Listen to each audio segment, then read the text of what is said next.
Hey, welcome back to the channel, man. They just released the footage of the three dudes who ran up on Hassan Campbell. He was arguing with a dude the whole time with the hoodie. Why is it that these guys that was arguing back at him, they stopped his video right before they went up to him? This is why he never showed it. How is it that he jumped in the car to take himself to the emergency room and everything, and the dude in his passenger seat telling him, pull over, we got a paramedic coming, we got a paramedic coming. This whole thing was a setup, man. I want everybody to know that the guys that he was beefing with the whole entire time, they had it coming to him, man. They knew for a fact that he was in that same location. When you look in the background, you see them big New York apartments in the background. How is it that Diddy was watching him? Everybody was watching him, man. Because when he went live, he showed exactly where he was at. He was at the street section, Westchester and everything, exactly where like everybody got hit up and everything. So one thing you got to see is the fact that he actually was looking up at the top, like the dude was out the window of his apartment and everything. The guy stuck his whole arm out the window and clapped at him, man. This is why they went running. This is why when you look at the CCTV footage coming from the apartments, you see Hassan and his dude, his friend who was with him in the car. They ran right to the car and he was limping. Hassan was limping. He had to carry him into the car. They rushed immediately to the nearest medical facility to get treatment. And this is where he's right now in critical condition. The medical examiner report is coming out saying he was wounded. It was 2 to 3 different type of calibers inside of him. And the one main reason why this whole thing happened was because he was trying to beef with the wrong people, man. This is why you don't go out in New York and try to pick fights. Like the dude is 50, almost 60 years old, and they still beefing. They still got the same energy as if they were some young dudes in the streets. This is not for them, man. He should have been focusing on getting his bread, taking care of his peoples and everything like that. This is why people don't pick fights or try to like cause altercations and everything. He was yelling in public to the guy, man. And the guy, once he said what he said to him and he crossed that line, the dude already has something like in his hand and stuff, and he wasn't even showing it to Hassan.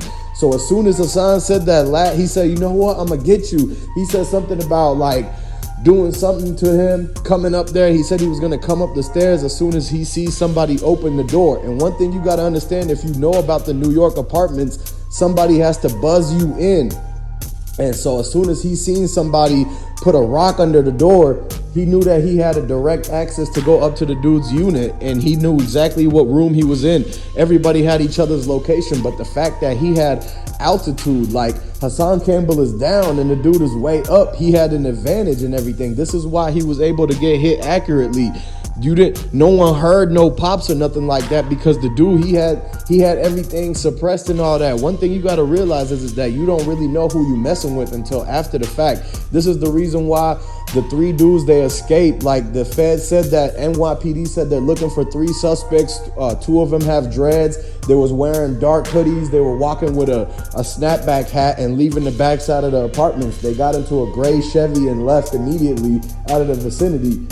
Them dudes are on the run, and Hassan Campbell, he's the only guy and his friend that knew exactly who he was talking to. So now the investigators, they pulled up to the hospital at Hassan Campbell's bed, and as soon as he woke up, they were asking him all these questions. Who are you into it with? Who did you have the beef with? Because we can't let this happen inside of New York like that. It was a lot of people in that area, man. A lot of people just got off work, they just got out of school, and they see this crazy man, Hassan Campbell, a 50-year-old man, yelling at some dude from his window and everything, and he's on the ground. Like, he should have known that's not even Hassan Campbell's neighborhood. He pulled up to somebody else's hood, and this is what he got, man. This is why a lot of people need to realize that you can't be going out there and asking for this to happen. He was asking for this to happen, man. The karma got him instantly, because he should have just left that alone, man. Whoever was talking to him, it wasn't worth his while to actually go out of his way to try to like scare them or intimidate them. He went into their neighborhood. He went in front of their door. He was telling them he was going to come up into his apartment and everything like that. Like, people saw the live on what he was doing. He was shouting and yelling at the dude. The dude felt scared. So when he seen Hassan Campbell take a step and he thought he was going to walk into the apartments that somebody had held the door open, the dude thought that Hassan Campbell had a lot more dudes around him that was going to try to set him up. So this is the reason why they actually started blowing out the window and everything like that. The dude, he picked up dude and he took him into the car.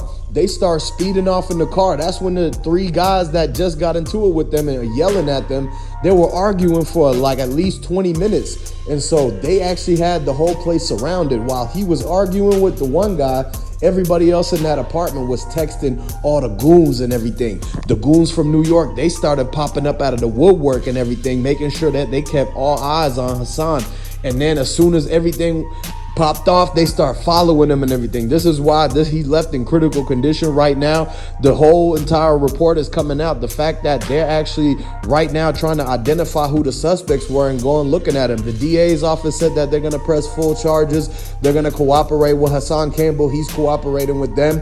He's the guy that knows their names. So is he going to actually give up the suspects? Is he going to say their names to the investigators? Because NYPD, man, they looking to arrest whoever it was that did this. They're sick and tired of these games. They're already dealing with the Diddy situation. They're already dealing with a lot in their hands, and the last thing they need is some 50-year-old dude to be coming outside yelling and shouting and everything, trying to start things up and trying to stir up a whole lot of drama in the community, in the neighborhood. Look at the example that he's setting for all the young ones, man. He's not supposed to be acting like that. When you got money and you 50, 60, 70 years old, you need to be sitting down in a chair somewhere. There's no reason why he came out of his house and did all that in the cold and everything, wearing a cold jacket. It's like 20 degrees outside and he's over here yelling, getting himself worked up for no reason, man.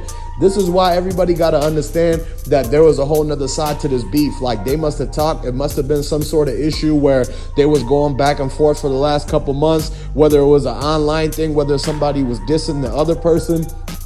It could have even been over a female.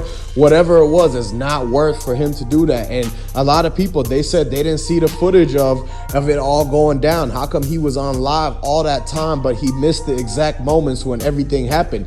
And the reason is because the dudes who blew at them and was doing all of the blasting, they was up at least 10 floors up. They was shooting at the 13th floor window going down to the ground. And this is why that whole altitude, like the sound ain't the same as if you was in this position that Hassan Campbell was in. And so this is why they looked at it, the ballistics and the forensics, and they determined that it was coming from an upward angle. This is why the guy, he was at least 13 floors up. That's why Hassan Campbell kept looking up into the sky. Like, it looked like he was yelling at some flagpole, or a lot of people thought he was yelling at birds or something like that. He was yelling at the pigeons, but it was because the dude was actually upstairs in the whole 13th floor, and Hassan was yelling up on the live, and you could see him tilt his head up. As soon as he tilted his head up, it fell backwards, and that's exactly when the first round went right through and knocked everything out of, like the whole entire thing cut off, the video cut off. They had to rush away. The help that he had to get in the car. Like, he jumped in the driver's seat thinking that he was going to be able to take himself there, but he started fainting. He started getting loopy and everything. He was getting weak while they was going. They were only a couple blocks down, and they knew that that gray Chevy was following right behind him. Whoever he was yelling at, he had goons chasing him the whole entire time, because this is New York. If you really know New York, you would know that the different alleys and the different cuts that you could take to actually follow somebody. The front parking lot of the apartments is not the only place to park your car. They had everything in the backside, the side alleyway and everything, and that's the direction that they ended up taking off to rush Hassan to the hospital and everything. So that's when the dudes jumped in the car. They knew that they was being followed, so that's why he said, you know what, let's pull over and switch and everything, because you going too slow. He was honking at all the cars to get out the way. He was trying to make it there in time, because you could see that it was a serious situation. And this is the reason why no one should actually be doing that. This is a lesson for everybody to learn, man. The fact that the grown man, he was 50 years old, he could have chose to stay inside. He could have chose to play it cool that day and just chill out, not have anything happen. But at the end of the day, man, something took over, and he wanted to show off in front of everybody. He wanted a whole world to know that he's the toughest guy and all that. This is what he be saying in the whole entire podcast. Every time you tune in, he's always claiming he's the biggest, toughest guy. So then he went and tried the dude. Man. He came out of his chair. He went outside in the cold. He started yelling at him. He didn't know where he was. He didn't know that there was at least 6 to 7 people standing around watching him, and they were all on the other guy's side.